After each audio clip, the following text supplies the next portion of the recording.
اعوذ باللہ من الشیطان الرجیم بسم اللہ الرحمن الرحیم قل من یکلؤکم باللیل والنہار من الرحمن بل هم عن ذکر ربهم معرضون۔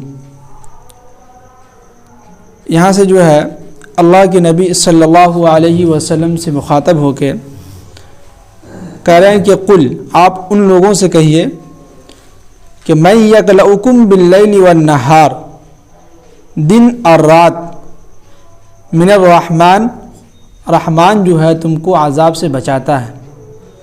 بتائیے کیا مطلب؟ کہ کفار و مشرکین جو ہے جن میں 24 گھنٹہ جو ہے سمجھیے کہ گناہ میں مبتلا ہے، گناہ کر رہا ہے، تو قرآن اسی کو اللہ کے نبی کے ذریعے سے کہلوا رہے ہیں کہ ان سے پوچھئے کہ تم جو دن بھر گناہ میں مبتلا رہتے ہو تو تمہیں اللہ کا عذاب، جو اللہ تعالیٰ تم کو بچائے ہوئے عذاب سے، تمہیں ذرا سا بھی شرم نہیں آتی؟ یا تمہیں خیال بھی نہیں ہے کہ تم کو اس گناہ کے عذاب سے جو ہے کون بچا رہا ہے؟ تم کو اللہ تعالیٰ بچا رہا ہے۔ اس سرزمین پہ جتنے گناہ ہو رہے ہیں ابھی، ایک ایک منٹ پہ اگر اللہ ہم کو ہر گناہ پہ پکڑنے پہ آ جائے تو یقین مانیے کہ اس سرزمین پہ ایک بھی بندہ نہیں بچے گا۔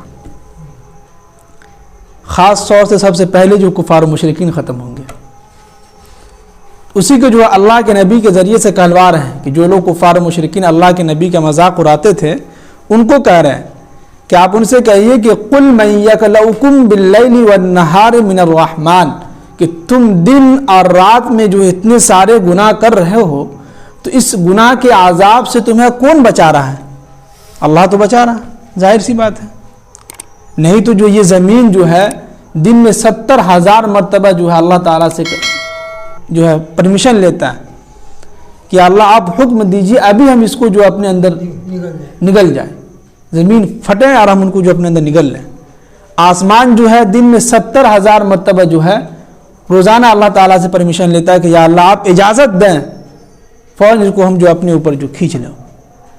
لیکن اللہ تعالیٰ کا ایک ہی جواب ہوتا ہے کہ اگر یہ تمہارا بندہ ہے تو تمہارے ساتھ جو تم کو جو کرنا ہے کر لو، نہیں اگر یہ میرا بندہ ہے تو مجھے یقین ہے کہ آج نہیں تو کل 80 سال کے بعد یا 85 سال کے بعد یا 50 سال کے بعد ضرور ہم سے توبہ کرے گا، ہم اس کو معاف کر دیں گے۔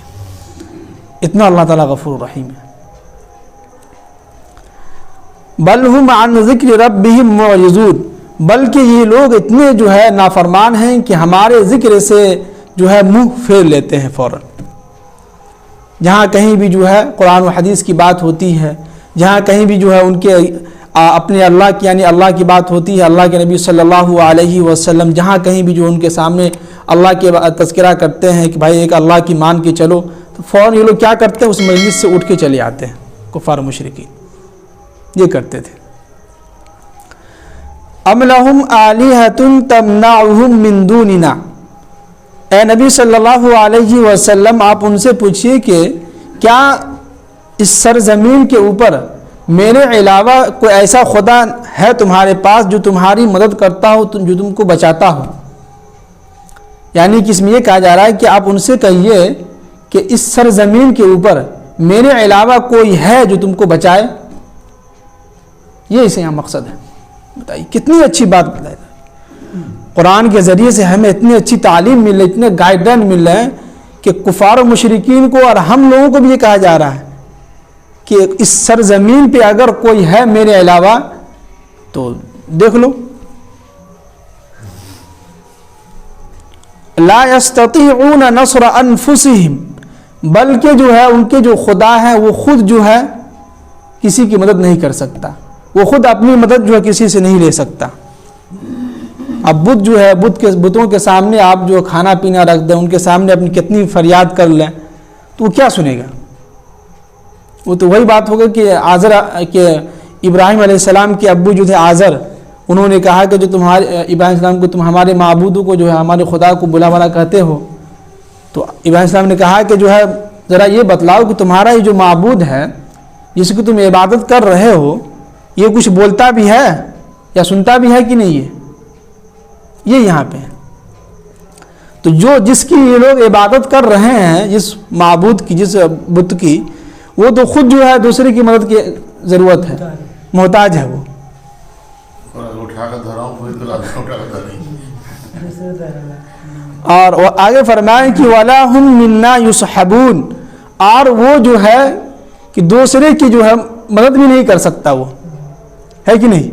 اب وہ بدھ جو ہے کچھ نہیں ہل سکتا ہے، نہ وہ اپنا ہاتھ ہلا سکتا ہے، جو اس کے اوپر مکھی بیٹھا ہے اس کو بھی نہیں بھگا سکتا، تو وہ معبود تمہاری کیسے مدد کرے گا؟ یہ تو ایسا ہو ہی نہیں سکتا. آگے فرمائیں کہ بل متعنا ہؤلاء وآباءهم، کہ بلکہ ہم نے جو ہے ان کو جو ہے اور ان کے آباء و اجداد کو جو ہے سامان عیش جو ہے عطا کیا. کیا مطلب؟ کہہ رہے ہیں کہ اللہ تعالیٰ اپنے نبی کے ذریعے سے کہ آپ اب یاد رکھیں کہ ہم جو ہے ان لوگوں کو، کفار و مشرکین کو جو ہے ان کے آباء و اجداد کو اتنے سارے سامان عیش عطا کی، یعنی کہ عیاشی کے سامان دیے، خوب مالداری ان کو دیا، خوب پیسے ان کو ہم نے عطا کیا، اتنے ساری نعمت ان کے اوپر ہم نے ڈال دیا، پھر بھی یہ لوگ جو ہے کیا ہو رہے ہیں؟ ہماری بات نہیں مان رہے ہیں. اور یہاں تک کہ حتی طال علیہم العمر، یہاں تک کہ ہم نے ان کے اوپر ایک مدت گزار دیا. کیا مطلب؟ کہ کئی سال تک وہ لوگ مالدار ہیں تو مالدار چلا آ رہا ہے، کئی سال تک خاندانی ہے تو خاندانی قریش جو ہے مالدار چلا آ رہا ہے. جیسے کہ سعودی عرب میں ابھی جو خاندانی جو حکومت چل رہی ہے، وہاں جو ایک مرتبہ بن گیا تو اسی کے خاندان سے چلے گا حکومت. تو یہ یہاں پہ ہے کہ ہم نے ان لوگوں کو، کفار و مشرکین کو اتنی دولت عطا کیا تھا، اور یہ نہیں کہ بعد میں نہیں، خاندانی یہ لوگ جو ہے مالداری چلے آ رہے ہیں، پھر بھی یہ لوگ ہماری باتوں کا انکار کر رہے ہیں. اور آگے فرمائیں کہ افلا يرون انا نأتي الارض ننقصها من اطرافها، کیا یہ لوگ نہیں دیکھتے کہ ہم جو ہے زمین کے کنارے کے حصے کو جو ہے روزانہ جو ہے گھٹاتے چلے آ رہے ہیں. اور افہم الغالبون، کیا پھر بھی یہ لوگ غالب آ جائیں گے؟ اب یہاں ترجمہ سمجھیے گا. یہاں پہ یہ کہا کہ ہم جو ہے روزانہ جو ہے دن کے کناروں کو جو ہے گھٹاتے رہتے ہیں، تو اس سے یہ مطلب لیا گیا ہے کہ یعنی کہ دنیا قائم، یعنی کہ قیامت آنے سے پہلے اس دنیا کے اندر تمام کے تمام لوگ مسلمان ہو جائیں گے، اور ہر ایک گھر کے اندر جو ہے کلمہ طیبہ لا الہ الا اللہ محمد الرسول اللہ صلی اللہ علیہ وسلم کی گھر تک پہنچے گی. یہ یہاں پہ اب ظاہر سی بات ہے، اللہ کے نبی کے زمانے کے بعد دیکھیں، اللہ کے جب نبی آئے محمد صلی اللہ علیہ وسلم، تو اللہ کے نبی جاتے جاتے 1,24,000 کم و بیش صحابہ تیار کر کے گئے. اب وہی 1,24,000 صحابہ جو دنیا میں پھیلے، تو آج کروڑوں اربوں کے مسلمان یہاں پہ موجود ہے کہ نہیں؟ اسی پہ یہ کرے کہ ہم نے جو کیا کیا، کفار و مشرکین کو گھٹاتا گیا، اور مسلمان کیا ہو گئے؟ غالب آ گئے. افہم الغالبون، یہاں یہ مطلب ہے. آگے فرمائے کہ قل انما انذرکم بالوحی، اے نبی صلی اللہ علیہ وسلم آپ ان سے کہیے کہ ہم تم کو جو ہے وحی کے ذریعے سے تمہیں ہم ڈراتے رہتے ہیں. کیا کرتے رہتے ہیں؟ ڈراتے رہتے ہیں کہ قرآن نازل ہو رہی ہے، قرآن کی آیات جو نازل ہو رہے ہیں اس میں اللہ کے احکامات، اللہ کے بارے میں بتلایا جا رہا ہے، ہم لوگوں کو سنا رہے ہیں. اور لوگوں سے کہیے کہ ہم تمہارے اوپر جو قرآن کی آیت جو سنا رہے ہیں، تو اس سے تم ڈرو اللہ کے عذاب سے.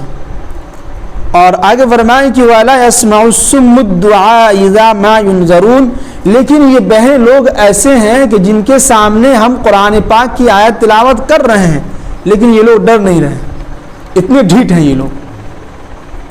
اسے ہوتے ہیں نا کہ کبھی کبھی ایسا ہوتا ہے کہ ان کے سامنے کتنے دلائل پیش کر دیجئے، جمعہ کے بیان میں جو ہے چیخ کے چلا کے کہتے رہیے کہ بھائی 5 وقت کی نماز کی پابندی جو ہمارے اوپر فرض ہے، لیکن ہم نہیں مانیں گے. بھائی آپ کی بات کیوں مانا ہے؟ یہی ہوا نا، یہ ڈھیٹ پنا. تو فرق اتنا ہے کہ اس زمانے میں کفار و مشرکین اللہ کے نبی کو گالی دیتے تھے، اور ابھی کے دور میں جو ہے ہم اور آپ جیسے جو لوگ مسلمان ہیں، جو بہت کم لوگ ہیں، سب کی بات نہیں کر رہے، بہت کم لوگ، 100 میں سے سمجھیے کہ 5% ایسے ہیں جو کہتے ہیں بھائی ہم تمہاری بات نہیں مانیں گے. باقی اللہ کا شکر ہے کہ مسلمان ایسے فرما بردار ہیں جو نماز کی پابندی کر رہے ہیں. یہی چند لوگوں کی وجہ سے دنیا قائم ہے. ہمارا آپ جتنی چند لوگ نماز ادا کر رہے ہیں، اللہ کا شکر ادا کیجئے کہ انہی کی وجہ سے بستی قائم ہے. آپ ہی لوگوں کی وجہ سے ہم بھی جو ہے یہاں رہ رہے ہیں. آپ لوگوں کی دعاؤں کی وجہ، آپ لوگوں جیسے نیک لوگ ہیں تو اللہ تعالیٰ ہم کو بھی یہاں جو زندہ رکھ رہے ہیں. تو چند لوگ ہوتے ہیں جیسے دنیا کے اندر جس کی وجہ سے اللہ تعالیٰ دنیا کا نظام چلا رہے ہیں. آگے فرمائیں کہ وَلَئِن مَسَّتْهُمْ نَفْحَةٌ مِّنْ عَذَابِ رَبِّكَ لَيَقُولُنَّ يَا وَيْلَنَا إِنَّا كُنَّا ظَالِمِينَ، کہ جب ان کے پاس جو ہے اللہ کا عذاب جو ہے چھوتا ہے، یعنی کہ ہوا کے جھونکے کی طرح ان کو چھو کے نکلتا ہے، تو لَيَقُولُنَّ یہ لوگ کہتے ہیں کہ یا ویلنا، ہائے ہماری کمبختی، اِنَّا كُنَّا ظَالِمِينَ، ہم ہی جو ہے ظالمین تھے۔ جب عذاب آ جاتا ہے، جب کوئی مصیبت ہمارے اوپر آتی ہے تو کہتے ہیں اوہ کاش پہلے یہ کام کر لیے ہوتے تو آج جو ہم نقصان میں نہ ہوتے۔ تو کفار و مشرکین بھی یہی کہیں گے۔ اسی کو قرآن نے دوسری جگہ 30ویں پارے میں عَمَّ يَتَسَاءَلُونَ کی آخر آیت میں کہ وَيَقُولُ الْكَافِرُ يَا لَيْتَنِي كُنتُ تُرَابًا، کافر کہیں گے کاش کہ ہم جو ہے مٹی ہو گئے ہوتے۔ تو وہاں تو کہنے سے کچھ فائدہ نہیں ملے گا، جو فائدہ ہے اس دنیا کے اندر ہی ہے۔ اللہ نے جو مہلت دی ہے اس دنیا کے اندر، اس لیے مہلت نہیں دیا ہے کہ ہم دنیا کے اندر آئیں، کھائیں پئیں اور چلے جائیں، زندگی گزاریں۔ دوسرا یہ کہ دیکھیے کہ رزق کا مالک اور جو لوگ، جیسے کہ آج ہی ہم نے کتابوں کے اندر اور جو ہے موبائل کے اوپر بھی آتے رہتا ہے کہ اگر اللہ تعالیٰ جو ہے مزدوروں کو، یعنی کہ جو لوگ مزدوری کرتے ہیں، اگر وہ لوگ اللہ ان کو جو ہے غریب جو کیوں بناتے ہیں؟ اس لیے کہ مزدور اگر اللہ ان کو دولت دے دیتا، اگر سب سے زیادہ دولت کسی کے پاس ہوتا تو مزدور کے پاس ہوتا۔ کن کے پاس؟ مزدوری کے پاس۔ اس لیے کہ ایک مزدور جو ہے صبح سے لے کے شام تک دھوپ میں کھٹتا ہے، اتنا محنت کرتا ہے، لیکن پھر بھی وہی ہے۔ تو دولت ہر کسی کو اس لیے کہ قسمت سے ملتا ہے۔ سمجھ میں آ رہی میری بات؟ دولت جو ہے قسمت سے ملتا ہے۔ اسی طرح دنیا کے اندر ایک انسان ہے، گھر جو ہے کمزور ہے، رہنے سہنے کے لیے گھر ایک ہے، کام چلنے کے لائق ہے، لیکن اگر وہ 5 وقت کی نماز کی پابندی کر رہا ہے، ان کے اندر جو ہے دین کی پابندی ہے، جو ہے اپنے اعمال کو فوکس کر رہا ہے، تو یہ شخص جو ہے کل قیامت کے دن، قیامت کے اعتبار سے، آخرت کے اعتبار سے سب سے اعلیٰ اور ہائی کوالٹی کا انسان ہوگا، اور اللہ ان کو جو ہے جنت الفردوس کے اعلیٰ مقام پہ پہنچائیں گے، اور اللہ تعالیٰ ان کو وَسَقَاهُمْ رَبُّهُمْ شَرَابًا طَهُورًا، اللہ تعالیٰ ان کو جو اپنے ہاتھوں سے شراب پلائے گا۔ وہیں پہ ایک انسان ہے، اللہ نے ان کو جو خوب دولت دیا، اللہ نے ان کو خوب پیسے دیا، اور دنیا کے اعتبار سے لوگ سمجھ رہے ہیں، اور وہ خود اپنے آپ کو بھی سمجھ رہا ہے کہ ہم جو ہے کامیاب انسان ہیں، ہر چیز کی جو ہمارے گھر میں عیش و آرام کی زندگی ہے، ہر چیز موجود ہے، گرمی کے موسم میں جو ہے اے سی کا انتظام ہے، ٹھنڈی کے موسم میں جو ہیٹر کا انتظام ہے، ہر چیز کا انتظام ہے، ہماری زندگی خوشحال گزر رہی ہے۔ لیکن اگر اس کی زندگی میں جو ہے نیک اعمال نہیں ہے، اس نے اپنی زندگی میں نماز کو نہیں بنایا ہے، اس نے اپنی زندگی میں جو اعمال کو فوکس نہیں کیا ہے، تو یہ شخص کل قیامت کے دن جو ہے آخرت کے اعتبار سے سب سے گھٹیا اور سب سے نیچے طبقے کے لوگ ہوں گے، اور یہ لوگ جو ہے جہنم میں جائیں گے۔ تو اللہ کے یہاں پیسے کی کوئی ویلو نہیں ہے، اعمال کی ویلو ہے۔ اعمال اگر جتنے زیادہ اچھے ہوں گے اتنے ہی آپ کو اتنے جو ہے بدلہ ملے گا۔ تو لہذا کوشش کریں کہ اعمال کو فوکس کریں۔ کس کو؟ اعمال کو فوکس کیجئے، لوگوں سے مطلب جو ہے چھوڑ دیجیے۔ اللہ تعالی ہم سب کو جو عمل کی توفیق نصیب فرمائے۔